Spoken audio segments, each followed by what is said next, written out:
Welcome to the Voice Crafter podcast. My name is Kent Corin, and I am the Voice Crafter, here to talk about all things presentation skills, here to walk you through any kind of fears, and here to help you follow your fears if you have them. If you're nervous just thinking about this podcast, this is the right place to be. I'm here with my first guest, Benjamin Roy, goes by Ben, out of LA area, creative director, all around cool guy, and volunteered to be on the podcast to work on his presentation skills with me as it pertains to his career. So, Ben, why don't you say a few things and go ahead and introduce yourself, man. Thanks for being here. Yeah, thank you for having me, Kent. As you know, in LA, we love to perform. Yeah, totally, man. Are you on a number of scale of 1 to 10, 10 being scared shitless, 1 being Fonzie, or maybe 0, no, 1, yes, being Fonzie. Cool, for those who don't know who that person is, Henry Winkler. Then where are you? Where do you lie on that scale? I'm probably Fonzie. And that's partly because I received a gift from my dad, and he was absolutely fearless. And my father used to wear a visor, and Yeah. then he'd wear a dress shirt, and then he'd wear swim trunks, and then he'd either be barefoot or wearing sandals. That was his outfit. Although you said you're cool as a cucumber, are you? Is there a bad experience you've ever had presenting in front of people as a creative director? Yeah, I think there's a couple things that I struggle with. One is this happened from the very first time I started presenting in front of people. I was obviously a class clown and charismatic and all that kind of thing. So I was used to making people laugh. But when I really had an audience for the first time, let's say 18, 19 years old, I realized that I would sort of slow down. So instead, I think the normal tendency would be to get more nervous or anxious. But I would do the opposite. I would slow down almost to the like, wait, is he stoned or is he playing around? And I Yeah. think it was a coping mechanism. It probably still is my go-to coping mechanism, is I just relax and disengage. But I would do it with the microphone and with a lot of people looking at me. So I noticed that not being ideal. And the other thing I would say is a weakness of mine is sometimes I get emotional and I literally feel, it almost feels like my chest is filling with water, and it's because I have the ability to communicate. And I think that's such an incredible ability, because so many people in the world don't have that, either don't have the option to express their voice because of societal restrictions, or they may just not have a stage. Yeah. Or the sort of confidence to speak like that, to get up in front of people. It's a fear. I was just reading today that the wages are impacted by 10% for those who struggle with public speaking, because you sort of hit a ceiling. If you can master this, you can take yourself further in all things. And so, if you asked me when I was a kid I'll play the scale game for a second. When I was a kid, I was a number 1. I didn't know, I couldn't find an entry point. You know what I'm saying? Like I didn't know where to begin. Then I sort of realized that I could do these voices and sort of throw my voice, and I could imitate people, and I had this really deep voice also, and I still have it, that can get lost in rooms. So I couldn't be real loud. I couldn't walk in. To this day, I can't be like, "Hey, God, we're gonna go have a couple beers." But yeah, I was really shy for a while. But I sort of found comedy as a good way to enter a conversation with a joke, obviously with a kind of like a sly punchline. I mean, going from a 1 to a 7 is huge. Can you tell me a couple of those halfway points? Like, what did a number 2 feel like, or a 4? Like, what were some of those breakthrough moments for you? Well, I think like a 4 or 5 would be like, yeah, I'm making people laugh here and there, but I'm not like expressing my true self, or I'm not like leading. I'm not like a leader in a group. And when I started getting like with all the improv work and all the acting and stand up, and then just living in huge cities, you have no choice but to really speak up. and just wanting, and just the desire to want to be heard, just more than anything. So you have to start crafting, even a way of speaking, just thinking of like how do I want to sound? Because you can control it by emotion. So there's a lot of things, and really it's just repetition, like working on those four things. So it's good to hear. So just to to take a step back, the two things. Can you paraphrase like what the two things are? One, you said you maybe talk too slow to a. That's right. It's sort of a defense mechanism, but I almost don't step up to the plate. When your adrenaline is supposed to spike, for instance, if I was in danger or if I was trying to perform like an athletic feat, I often will just pull back. Instead of stepping up one gear, I'll go back one gear as a way of preserving. And, I used to do it more. Now I try to just show up and be counted. But then the other thing is sometimes my emotions will come up. And it would have to be, if it was a topic that wasn't close to my heart, maybe not. But anytime Yeah. that I'm speaking and impacting a lot of people, or even talking about how an idea might impact a lot of people, my emotions can come up and potentially shut down what I'm trying to say. Well, the key is to make any topic close to your heart. Mm. It's like that's the hardest part. But like if you're talking about Band-Aids, you got to find it. And Band-Aids, you should be able to. That's got a real childhood kind of association for all of us. So tell me about a time that was your best presentation. You knocked it out of the park, and yeah, just start there. I'm thinking of one time, and it must have been 10 years ago. I met a company founder. His name was Vince Flumiani. I don't know where Vince is today, but I don't think it's any trouble to drop his name. And he had a clothing label. I'm trying to think where it was. It was an upstart clothing label, and he had just gotten into Fred Siegel in LA, and that was a huge opportunity, leveling up. And I remember going to a kind of an after party for this big moment, and there was maybe 50 people who were associated with the brand somehow.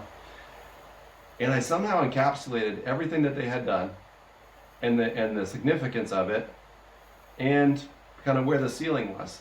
I just painted the briefest vision of their future, and what it meant for them to be a family, which is like all things that you would hope to do as a leader or a company founder. But I was just a friend of Vince's. I wasn't even related to the company. But I did realize, wow, I encapsulated this really well. And it's enough to where I know now, being a little bit older, that can sort of leave an emotional imprint. And maybe that's the only thing people would remember from the night. You know what I mean? Probably wouldn't Yeah. remember what they ate. Probably wouldn't remember what they drank. But it's like there's like a significant moment, and then it changes the energy after that. And that's why it's so significant, is it's just like a palpable shift. Yeah. Well, that's great, man. So we'll try to bring up some of that energy. A bit. I asked you to bring something to the podcast today, and it was an item that's that may have some meaning to you. But can you tell us what it is, and after that, I'll ask you to describe it. Well, what I found is a beer can. Nice. Yeah. Okay. Okay.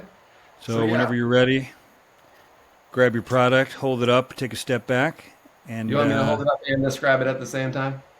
yeah, sure. Just so I can see it. And all right, so that's a beer. All right, tell me about it. Well, it looks like a beer, but it's evocative. I think the shape is evocative. The fact that there's no color left means it could be vintage. It's almost like if you drove past it on Highway 66, you might stop and pick it up to figure out what it was. So it's Sure. yeah. Yeah, and just tell me. Okay, so we'll take it again and just say this beer is called Huffweiser, and it's blankety blank. So here's my product. It's a beer called Huffweiser. There's a couple things unique about this. It looks obvious, but it's actually a safe. So you can put anything you want in there. It's also a collaboration, so even though you look at it quickly, it looks like the Budweiser logo. It's actually this brand Huff. It's a clothing company. And then they partnered. This is a good example of collaboration. They partnered with Budweiser. Budweiser obviously has nothing to do with a skateboard brand or a clothing brand or an inner city, punk brand, but they were able to do this without completely affecting their own branding. So I think it's a good example of collaboration. It also has some patina on it, has some rust. So there's this idea of if something's actually vintage, it will probably break quickly. But if something is new but has a patina like this one does, these things always stick out to me. Cool. Great job. I got you at 55 seconds. I was timing you just to see if you're sort of aware of your word economy and see how far you were willing to go there.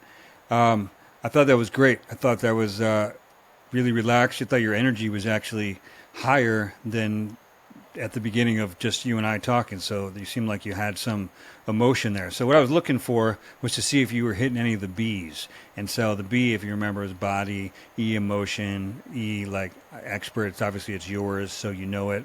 And you sort of, story is sort of coming. So we'll get there. But it did have like a beginning, middle, and end. Like you started, you introduced it, and you stopped. It's like a pretty good basic communication presentation.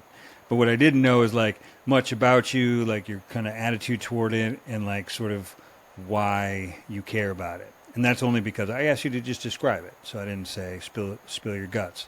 But now I want to see if you sort of spill your guts without thinking about it too much. It should just sort of a story that connects to the product should elicit an emotion. But before I start there, I just want to kick it back over to you and tell me. Of the B's, did you feel any of those? Did you feel? Yeah. So tell me the B's again. The first one is body. Yeah. So I'll just ask you: Did you breathe at all when you were talking? Do you remember breathing? I don't think I did. I think I could have breathed once in the middle and probably been a little bit more relaxed. Right, but there was no like conscious breath, like to stop and go, time to breathe. It happens all the time to everybody. So that's one thing. Do you feel like you had a clear like feeling about it, or were you just sort of describing it? Yeah, I think I covered the things that were essential about it. Okay, but did you have like an emotive? Did you feel yourself emotional at all? Like you? I didn't really feel emotional, but it felt within my comfort zone. Okay, so now I'll ask you to take the time to think about, take like 30 seconds or so to think about a story that this elicits. It doesn't have to be like from Huffa. It could just be like the fact that it's a beer can. It could be the fact that it's a shiny object. You know what I mean? It doesn't have to. It just has to elicit some sort of emotion. And just what I'll ask you to do is like to keep your hands by your side. Just going to try and play with a few kind of ways of getting energy. Sometimes when we use our hands, we start to put our energy kind of like toward our, we close off. It's just like a thing that we do as humans. And it's probably like something you don't think about, but it can definitely being opened up like the way you are right now is just, for whatever reason, it's more inviting. I love it. You know what I mean? Yeah. So, okay, so hopefully, if you need like honestly like 30 seconds or something to think about a story, I'll kick it over to you. But No, I can tell a couple stories about this. but I want with this time the difference is I want you to take a breath before you start. Okay. I want you to get that feeling down to one word. This makes me feel blank. And then what is that story? And is it going to elicit an emotion? Hmm. And then as far as expert, a lot of times if it's like this kind of thing, I should say is like, inform me. Like, what are the details? Paint the picture. You're the expert because you were there when this thing happened. So, and if you need to, another way we sound like experts is when we don't take a lot of like a lot of breaths or ums or that kind of thing. So I don't hear a lot of that with you, but you could see. It just happens. It's just a thing that we do. It's not necessarily always bad. Like I don't know that you're ever going to lose somebody from an but sometimes people will be so will never. Do you ever notice people that present? They never stop. They never take a breath. But they don't miss a word either.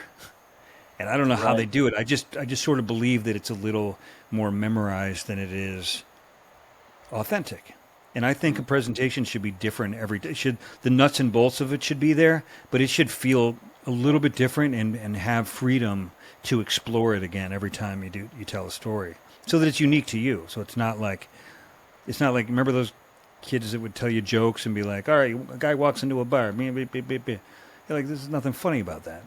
Yeah. You're rehashing something, and it's a really old. The guy walked into a bar routine is the oldest, you know, The oldest setup. Yeah. template joke template there is. That's real. You know. All right. You ready for me to go? Yeah, I think so. I just want to make sure you take a breath. Give yourself like a beat, like 5 seconds. Take a breath. Get in touch with your body, and in touch with that word I asked you, that sort of emotional adjective. And then when we're done, we'll reveal all the secrets. Okay. Outstanding. Cool. Can I grab my product again? Yeah. While you grab your product, I'm gonna grab some water Okay. Go because I'm ahead. gonna edit the shit out of this. Right? I'm not gonna. Yeah. Hit it.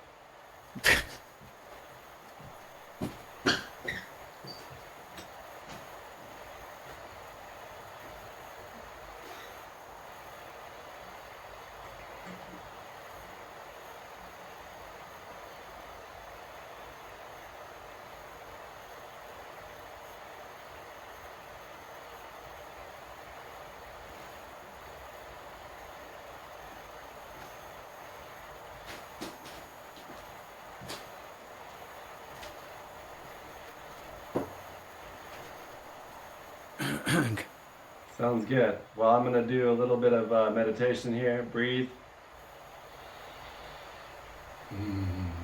There you go.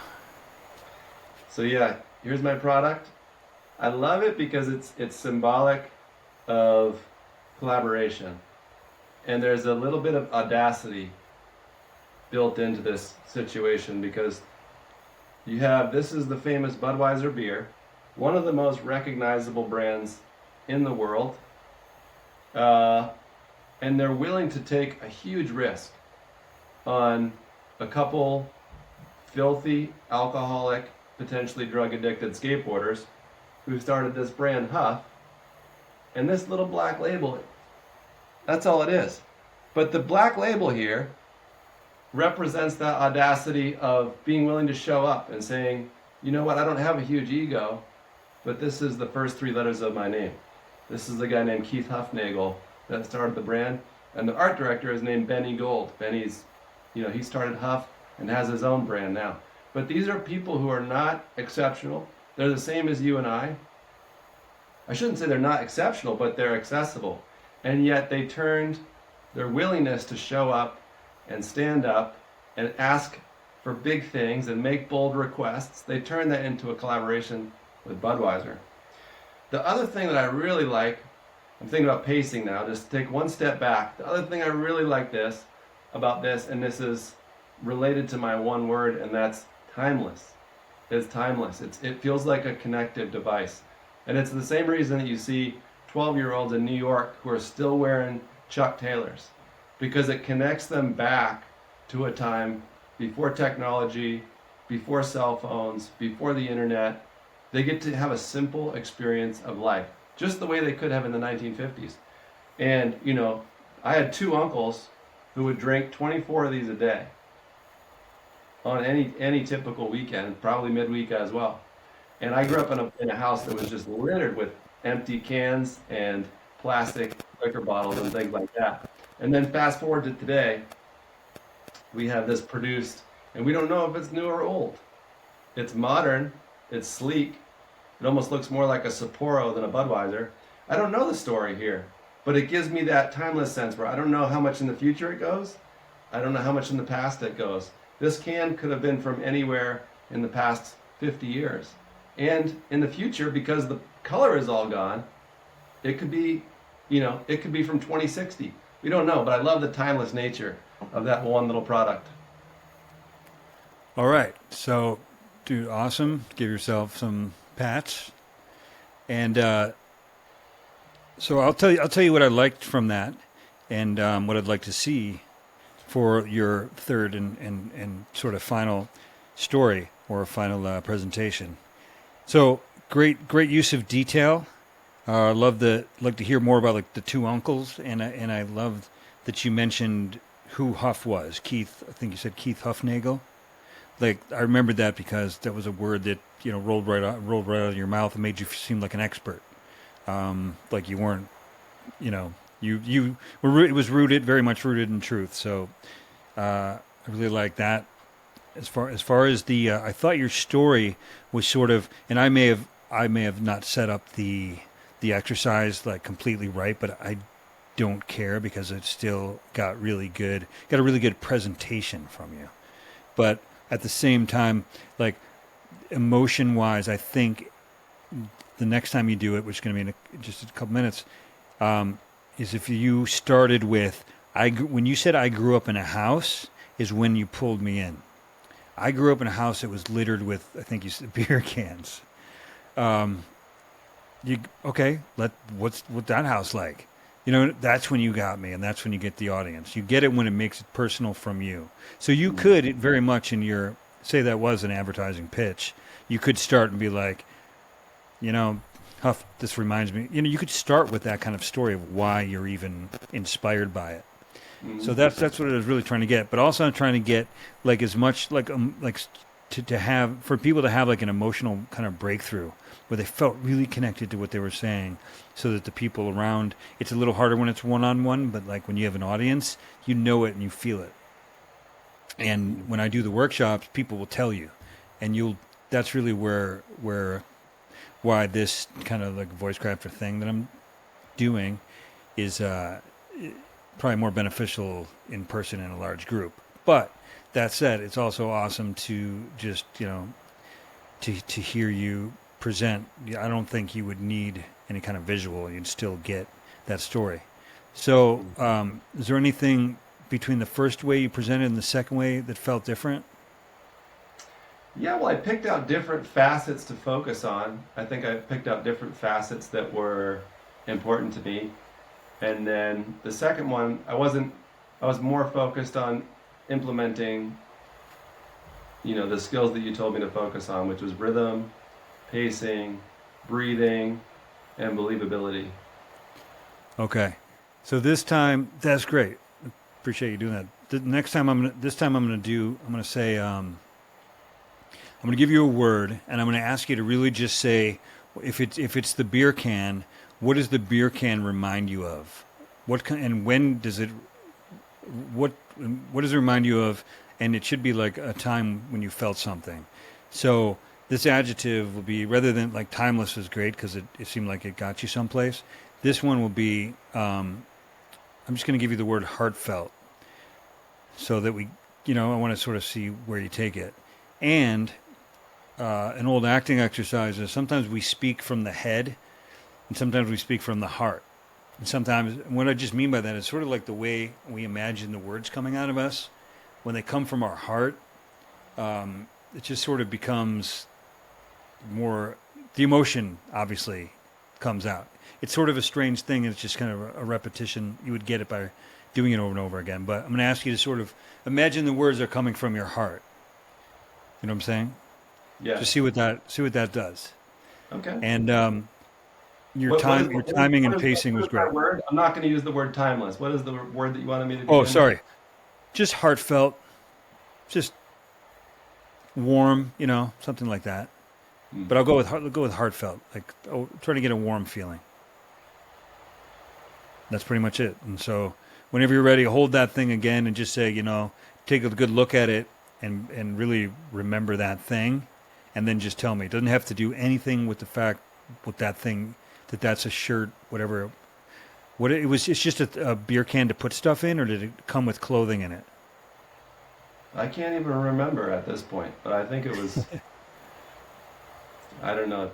Regardless, it's a beer can and it looks like Budweiser, so it should elicit some kind of response. And also, I think we can do a temperature check real quick, and I can just say, let's see how you're feeling. Yeah, I'm feeling good.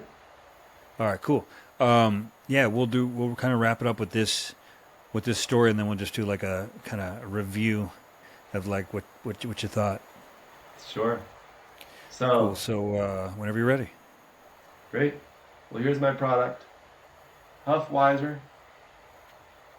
This is from the heart. I think it would be very difficult for anyone out there to replicate this or to purchase it, which in our day and age is difficult. You'd think you could purchase anything, but there's nowhere to buy this. And as a matter of fact, Huff, rest in peace, passed away a few years ago, so we won't ever see a product like this, and we never even see a possibility of this collaboration happening. But it represents, for me, a mix of high culture and low culture. Or to say it differently, it represents the intersection of kind of a working class America all the way across all 50 states, including Hawaii, including Alaska, because who doesn't have an evocative memory about either seeing this can or drinking from a can of beer or knowing someone who did or being raised by people who were. My childhood memories are all of adults who were to some degree out of control. How out of control were they? It was day by day. But it always came back to this because these were everywhere. As a matter of fact, my backyard, when I was growing up, not only was it littered with cans like this, the cases were constructed into a remote control car track. So we actually had our own little NASCAR track made up of empty cans and Budweiser cases. So the label is so iconic. And then the fact that I know the people who built this little brand, Huff, it's incredible. It says right at the bottom, it says Budweiser trademark owned and used with permission of the Anheuser-Busch. So again, back to authenticity and audacity. Those are the two pieces that are really present in this can. All right. Again, like excellent beginning, middle, and end to a presentation. Do you know where a semblance of a story started to kind of? There was a place for me where I started to where I was drawn in more. Do you know what it might have been? Well, the one thing I did wrong, you asked me in my third take here to begin with the part of the story that would draw people in. That was the home. And yeah, I thought when you started talking about, you said NASCAR tracks. Is that what you said? So right away, I'm like, what? What does that look like? So that I was like, okay, here we go. So, yeah, all you have to do is say, this reminds me of the time, the NASCAR tracks that we built out of these, and just tell me about it, and just remember as much as you can, and that's all you got to do, and see how that feels, and just do it like, take a minute and be like, put yourself there. And then when you're there, and then when you feel like you're there, take a breath, and then start telling me that story.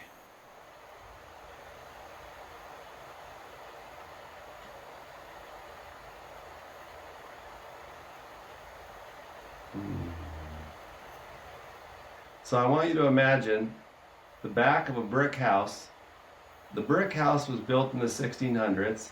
It was on a map dated in the 1600s. Somehow my grandfather ends up with this house. By the time I moved in with him, he was legally blind.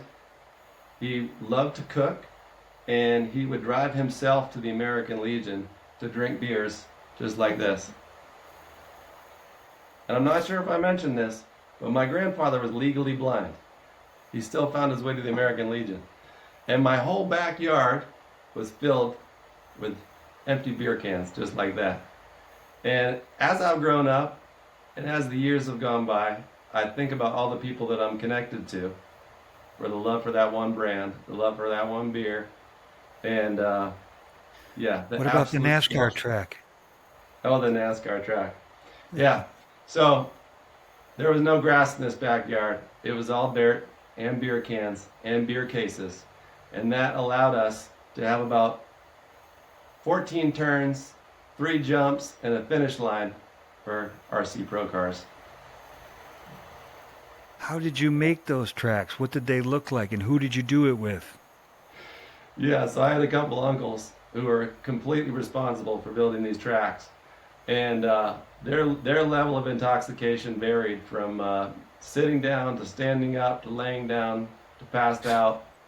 But they always wore sunglasses. They always had long hair. Always had beards. I mean, it was like getting raised by Jethro Tull, and it's not that different. I mean, I live next to a racetrack right now, and I go down there, and it's a similar crowd, similar feel, similar vibe, and there's still people trying to go as fast as they possibly can.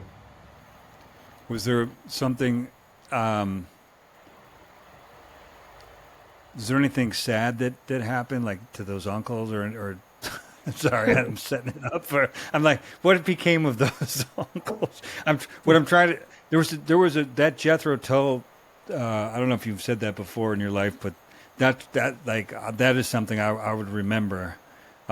Just because they look like Jethro Tull. Even if you don't know who Jethro Tull is, most people know it's a band, and so they Yeah. picture like a bunch of guys in a band, like passing out, drinking out. So those are the details I was looking for. Like that for me, that's where you won me over as like a storyteller and as a presenter, because you were connected to what you were saying. You were remembering these guys, and yeah, it's real easy to like want to when we tell stories to want to like present stories as opposed to just letting ourselves feel the story.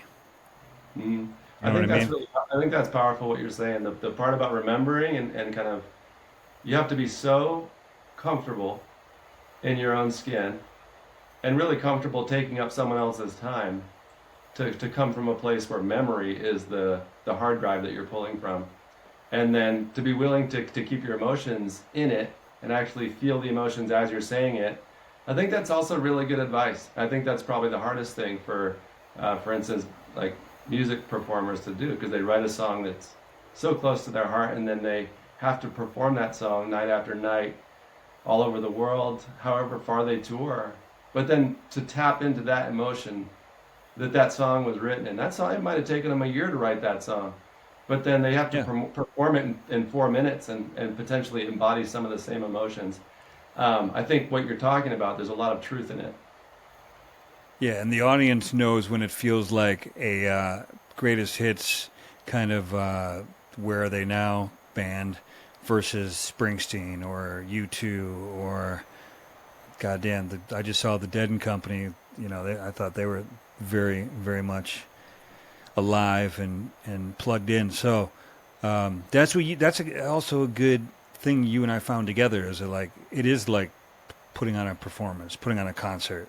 And also in an interview too, you know, like if you're interviewing for this position you really, really want, really, really need, there's so much involved in like needing needing to get this position or get this job or sell your idea or something. How do you how do you make yourself feel like you can be your true self? And I think it's just getting in touch with those 4 B's I mentioned, the BES. It's just like knowing your shit, having an emotion, like practicing getting in touch with that emotion, and then like what's your body doing right now? For whatever reason, I'm rolling around. I don't know, but I got to stop because I'm gonna. You know what I'm saying? You gotta reel it in. You gotta lose it, get back on the tracks, lose it, get back on the tracks. And if being a better presenter means something to you, then like you just gotta practice it.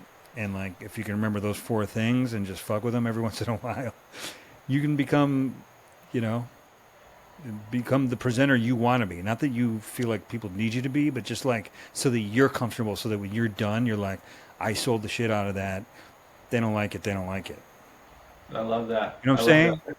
There's a lot to be said there. You know, you can't count on your audience responding in a certain way, but you can absolutely count on you showing up completely and being vulnerable. Yeah. And I know that it like to the fact that it pains me, even me sometimes, who's like been up in front of a bunch of people, and I catch myself just being like, why am I such a talker now? Um, because I'm so comfortable. Because I've just been doing this shit. You know, I've just been like up in front of people enough that it's just like it doesn't bother me. Yeah, you found But your I voice. still, you know, I put something out there. I still want it to be good, and I still like, you know, I'm still gonna like look at the bags under my eyes and be like, I shouldn't have done that at 6 at night. you know. But but hey, man, I hope you. I want to thank you for being here and doing this with me and going on this trip. It was really about you and just any way I could guide you towards getting the best kind of product. No, absolutely. I got a lot out of it, and it was really was sharpening because I feel comfortable, but then as we walk through things, you encourage me to be more comfortable, and then I think our last few takes, we got to a place where it wasn't really about my comfort level; it was about the actual felt impact on my audience, on my listeners, and that's really important, because it's I'm one part of it, but what actually gets heard and what actually gets remembered, that's huge. So I love telling stories that people remember and then go out and then tell somebody else. If they can tell somebody Yeah. else, that means it really made an impact. If you can leave with one good detail, like the like the uncles that look like Jethro Tull, but you also got me with like making beer can NASCAR tracks out of beer cans with your uncles. Everyone was a kid. Everyone had elders around and had some sort of relationship with beer. So we can relate if you can. If you can relate, we can relate. If you believe it, you see it and you believe it, we see it, we believe it. That's definitely worth remembering. I'm gonna write that one down. Yeah, it's a good one. Um, but cool, man. I think I'll wrap it up here at 40 minutes. So I think there were like two or three good sound bites for this. What do you think? Sounds good. Well, thank you for doing this. I really appreciate it, Kent. Big shout out to Riverside FM, creating a great product Yeah. for us to use. And we'll Yeah. see you on the next one. All right, man. Yeah, if you want to talk afterward or anything, I'm around. But yeah, man, I appreciate it. I'll start editing this and here, I'll just hit stop. I'll start editing it and share it with you and see what you think. Yeah,